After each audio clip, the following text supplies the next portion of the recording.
তো আমরা আজকে আগামী দিন ত্রিপুরা সারা দেশের মধ্যে এক ত্রিপুরা শ্রেষ্ঠ ত্রিপুরা হবে, এটা আমার বিশ্বাস।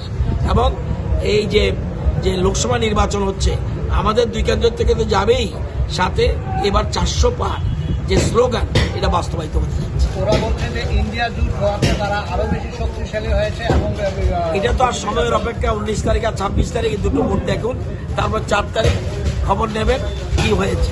ওরা ভালো করে জানে।